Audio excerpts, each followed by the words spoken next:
ഈ തെരഞ്ഞെടുപ്പിൽ V D Satheesan നൽകിയൊരു വാക്കുണ്ട്, ഏറ്റവും വിസ്മയം എന്ന് പറയുന്നത്. യഥാർത്ഥത്തിൽ ബി ജെ പിയുടെ ഏറ്റവും വലിയ വിസ്മയമായിരുന്നു ഹിമന്ത ബിശ്വ ശർമ്മ എന്ന് പറയുന്നത്. ഞാൻ ഈ ഡീലിനെ കുറിച്ച് പറയുമ്പോൾ ആദ്യത്തെ Congress B J P deal എന്ന് പറയുന്നത് Himanta Biswa Sarma B J P ഡീലായിരുന്നു. നോക്കൂ, ഹിമന്ത ബിശ്വ ശർമ്മ എന്ന് പറയുന്ന ഒരു അസമിലെ ഒരു കോൺഗ്രസ് നേതാവുമായി ഉണ്ടാക്കിയ ഒരു ഡീലിന് പിന്നാലെ വടക്ക് കിഴക്കൻ സംസ്ഥാനങ്ങൾ മുഴുവൻ ബി ജെ പി പിടിച്ചു. ത്രിപുര പിടിച്ചു, അസം പിടിച്ചു, ഒറീസ, അസം, അരുണാചൽ പ്രദേശ് പിടിച്ചു, മണിപ്പൂർ പിടിച്ചു. അമിത്ഷായ്ക്ക് സാധ്യമായതിനപ്പുറത്ത് അപ്പോൾ ഈ ഡീൽ എന്ന് പറയുന്നത് പിന്നീട് മധ്യപ്രദേശിൽ ജ്യോതിരാദിത്യ സിന്ധ്യയുമായി ഉണ്ടാക്കിയ ഡീൽ, മഹാരാഷ്ട്രയിൽ അശോക് ചവാനുമായി ഉണ്ടാക്കിയ ഡീൽ. അപ്പോൾ നിങ്ങൾ നോക്കൂ, ഈ ഉത്തരേന്ത്യൻ സംസ്ഥാനങ്ങളിലായാലും വടക്ക് കിഴക്കൻ സംസ്ഥാനങ്ങളിലായാലും ഇന്നത്തെ ബി ജെ പി നേതാക്കളൊക്കെ കോൺഗ്രസ്സുകാരാണ്. എവിടെയെങ്കിലും ഒരു ഇടതുപക്ഷ നേതാവിനെ നമുക്ക് ചൂണ്ടിക്കാണിക്കാൻ പറ്റും? ഒരു CPIM നേതാവിനെ നമുക്ക് ഏതെങ്കിലും ഉത്തരേന്ത്യൻ സംസ്ഥാനം, CPM ഉത്തരേന്ത്യൻ സംസ്ഥാനങ്ങളിൽ ഇല്ല എന്ന് പറയും, പക്ഷേ കുറച്ചൊക്കെ തന്നെ ഉണ്ട്. ഇപ്പോൾ ഒഡീഷയിലാണെങ്കിൽ ഒരു CPIM MLA ഉണ്ട്.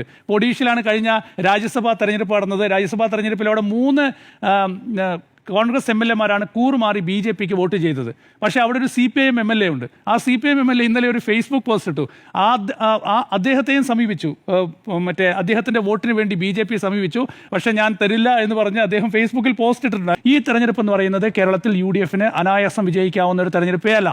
ഈ തെരഞ്ഞെടുപ്പിൽ വികസനം പറഞ്ഞുകൊണ്ടോ അതല്ല എങ്കിൽ കേരളത്തിലെ അടിസ്ഥാന വികസനത്തിൻ്റെ കാര്യത്തിലോ വിലക്കയറ്റമോ തൊഴിലില്ലായ്മയോ പറഞ്ഞുകൊണ്ട് നേടാവുന്ന ഒരു വിജയമല്ല ഈ തെരഞ്ഞെടുപ്പ് എന്ന് UDF-നും കോൺഗ്രസിനും വളരെ വ്യക്തമായിട്ടറിയാം. അതുകൊണ്ടാണ് ഇത്തവണ ഇങ്ങനെയൊരു അജണ്ട സെറ്റ് ചെയ്യൽ UDF-ഉം കോൺഗ്രസും നടത്തുന്നത്. അതിൻ്റെ ഭാഗമായി തന്നെയാണ് ഇന്ന് പാലക്കാട്ട് നിന്ന് ഈ ഒരു ആരോപണം ഉന്നയിച്ചത്. വരും ദിവസങ്ങളിൽ ഇത് സജീവമായി ഉയർത്താൻ തന്നെയാണ് UDF-ൻ്റെയും കോൺഗ്രസിൻ്റെയും പ്രധാനപ്പെട്ട ലക്ഷ്യം എന്നാണ് ഞാൻ മനസ്സിലാക്കുന്നത്. പക്ഷേ കേരളത്തിലെ ജനങ്ങൾ ഇത് പൂർണ്ണമായി ഏറ്റെടുക്കുമോ എന്ന് ചോദിച്ചാൽ എനിക്ക് സംശയമുണ്ട്. രാഷ്ട്രീയമായി തെരഞ്ഞെടുപ്പിനെ നേരിടുന്നതിന് പകരം ഇത്തരം കുറുക്ക് വഴിയിലൂടെ ജനങ്ങളുടെ വികാരങ്ങളെ സ്വാധീനിച്ച്, ജനങ്ങളെ സ്വാധീനിച്ച് ന്യൂനപക്ഷ വോട്ടുകൾ സ്വന്തമാക്കാനുള്ള ഈ ഒരു രാഷ്ട്രീയ നീക്കം കോൺഗ്രസിന് ഗുണം ചെയ്യില്ല. ഞാനിന്ന് BJP-യുടെ സ്ഥാനാർത്ഥി പട്ടിക പരിശോധിക്കുകയായിരുന്നു. BJP-യുടെ സ്ഥാനാർത്ഥി പട്ടിക നോക്കുമ്പോൾ BJP-യുടെ സ്ഥാനാർത്ഥി പട്ടികയിൽ ചിറയൻകീഴ്, ചടയമംഗലം, കൊട്ടാരക്കര, ആലപ്പുഴ, പറവൂർ ഈ 5 മണ്ഡലങ്ങളിലെ BJP-യുടെ NDA-യുടെ സ്ഥാനാർത്ഥി കോൺഗ്രസ്സുകാരാണ്.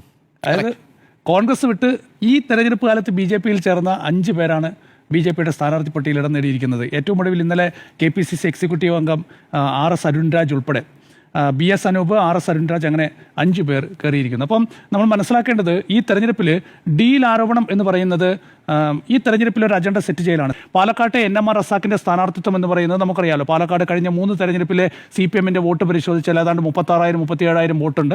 ആ വോട്ട് CPM-ൻ്റെ ഉറച്ച വോട്ടാണ്. ആ വോട്ട് ഇനിയിപ്പോൾ ആര് നിന്നാലും അവിടെ അത്രയും വോട്ട് കിട്ടും എന്നാണ് CPM-ൻ്റെ ഉറച്ച പ്രതീക്ഷ. അതിനപ്പുറത്തേക്ക് മുകളിലേക്ക് വോട്ട് വർദ്ധിപ്പിക്കുക, അതാണ് CPM-ൻ്റെ ഇത്തവണത്തെ ലക്ഷ്യം എന്ന് പറയുന്നത്. NMR റസാക്ക് പാലക്കാട്ടെ ഒരു പ്രധാനപ്പെട്ട വ്യവസായിയാണ്.